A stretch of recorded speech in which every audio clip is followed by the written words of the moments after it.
Hey guys, all right, today I have another marriage video for you, and it's based on a dream I had, but it totally ties in with Empowered Wife, and so I'm excited to share this with you, and I really want to hear down below what your thoughts are, if you had any aha moments. For a couple nights in a row, I had dreams regarding myself as like a ninth grader, so like 14, 15 years old, and I was interacting with a boy, like typically a little bit older than myself, and in these dreams, I presented myself in a way that when I woke up, I was like, wow, what if I acted that way with my husband? Like, what is different now, who I am now at 40, than who I was at like 14, 15? Like, how have I been hardened? How have I become cynical? How have I become less joyful or less lighthearted? And yes, when you're 14 or 15, you're not working yet. A lot of us, most of our needs were met by our parents at this point, and life was pretty easy. Just kind of had to worry about school and friends and things. But I still think we can channel our 14th, 15-year-old, teenager self in our marriage. And so I want to go through some of the traits I recognized in my dream that we can relate to our marriage today. So the first thing was that I was trusting. In the dream, this boy was leading me he knew where my parents were, and he was leading me, and I didn't question him. I didn't tell him how to drive. I didn't tell him which way to walk through the crowd. I just trusted him. I just acquiesced. And if I think about who I was at 14, 15 years old, like if I was interacting with a boy, typically that is how I would react. Like I would trust them, especially if I cared about them, right? And so it's so interesting how in marriage, a lot of times we can do the opposite and not trust our husbands. We can question their decisions. We can, tell them where to go or what direction to go. We think we know better than our husbands. We lose that really beautiful vulnerability of trusting. The second one was that I was girly. I acted like a girl. My masculine self was pretty deep down, and in the dream I was, kind of playful and sweet and innocent, and I wasn't like flirting, but I wasn't like not flirting, and so this idea of just really thinking about our girl self, like we don't need to lose our girl self. And if you've read Fascinating Womanhood, you know that she tells you to find your girlishness. And it's not like, it's not this like naughty thing. It's just being girl-like. Like watch your daughters, especially if you have like little 3, 4, 5-year-old little girls, and see how they act and try to channel some of that. Okay, I was bold, but in a cute way. So I can't remember exactly what I was thinking when I wrote this down, but just that idea of like, I'm going to state what I want. I'm going to be real clear about my desires, but I'm doing it in a cute way that's like not threatening to his masculineness and his ability to lead. I also was deferring. So I stated what I wanted, but then I always deferred to him. And again, is this something you're doing in your marriage? Like, are you clear with your desires? Do you state your desires plainly, which is the next one? I knew what I wanted in my dream. I wanted to find my parents. I wanted to do this other thing. And I stated it clearly. I didn't make him guess what I was thinking or assume that he should know what I'm thinking. I was really clear on my desires, but then I also deferred to his prudence again. So important. I didn't have any expectations. So if you think about when you meet someone for the first time, you can't really have expectations. You don't know them.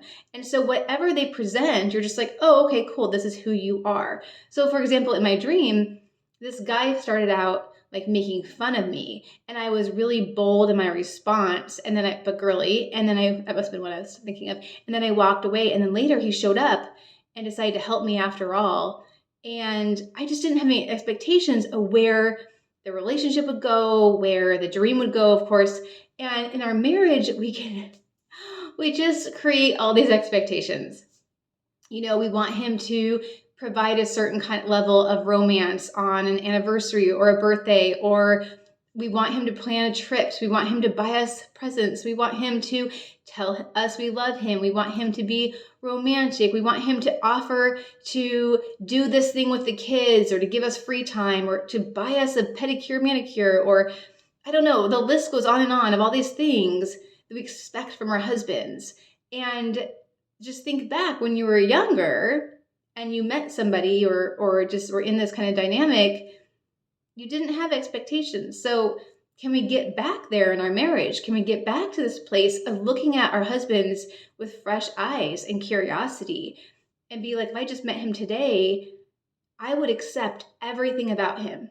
I would accept it all, because I wouldn't have any expectations. I would be deciding, do I want to spend the rest of my life with this guy? Is this guy someone I want to date or not? And obviously we all said yes to that. So look at your husband with fresh eyes. And then being the girl of fun and light. Laura Doyle talks about this a lot. That's where self-care comes in. That's where this joy of the Lord, the peace and the joy of the Lord just filling us up. That's where all this comes into play, that if we can be a girl of fun and light, the girl that our husbands fell in love with, then we can, again, like channel this younger self that's still inside. She's still inside you. And, I know that motherhood added all sorts of heaviness and fear and lack of confidence, and that the housework, just especially if you have like a big house, or like lots of things going on outside the home, or a job, like things could just start to really weigh you down. And you lose the girl of fun and light, but your job is to find it. Because our joy comes from the Lord, and we are tasked with being a light to the world. And so if there's things weighing you down on your shoulders, you need to really start thinking and talking with God about, how do I feel lighthearted again? How can I feel lighthearted? Our job is to find that word lighthearted and live it every day. And that's, definitely a challenge. And then in the dream, in my 9th grade, 10th grade self, in reality, I received well. If a boy reached out his hand to take my hand, I would take his hand. I would receive it. If he gave me a gift or his time, I would receive it. I wouldn't be like, yeah, not right now. Or, oh, you got me this skirt in what color? Or, oh, I only wear white gold. I don't want that gold piece of jewelry. Or, oh, you got me some flowers. I don't have a vase. The list can go on and on, right? Oh, you want to like be intimate? I'm just really tired. You guys, intimacy is a gift. If your husbands are coming to you wanting to give you the gift of his time and attention and affection, and all the rest that comes from renewing your wedding vows intimately, say yes, okay? It's a gift, and it's very vulnerable of him, and it's a huge, huge I love you.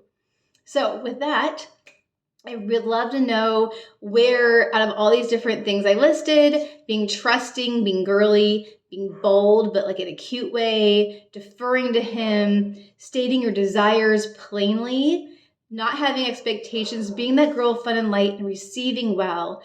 Where are you doing really well in your marriage, and where do you need to kind of dig deep and spend some time in prayer, and then get practical about how to get to the next place. Now, I'm going to be sharing more and more on this YouTube channel about Laura Doyle and the skills and all the things. But if you are looking for like a life coach, someone who has more experience than me, again, I highly suggest checking out Coach Carol's YouTube. She also has a free assessment call if you're thinking about, maybe I need some coaching around these skills, around my marriage. Definitely reading Laura Doyle's book, The Surrendered Wife, The Empowered Wife is where it's really broken down. The Surrendered Wife is a great little read, though. It gives you a nice overview. My dog is barking. But then The Empowered Wife is kind of the most recent publication. But going beyond those skills, like Coach Carol has so much more in terms of like her Catholic perspective and her mindset work, which really helps you find that love of self, that love that God wants you to have for yourself, and to become that girl of light and joy and peace, and just to bring that joyful smile to your face every single day, so that you can be that mirror for your husband. All right, guys, there's more to come. I hope you guys have a very blessed day. Thanks, Christy. Bye.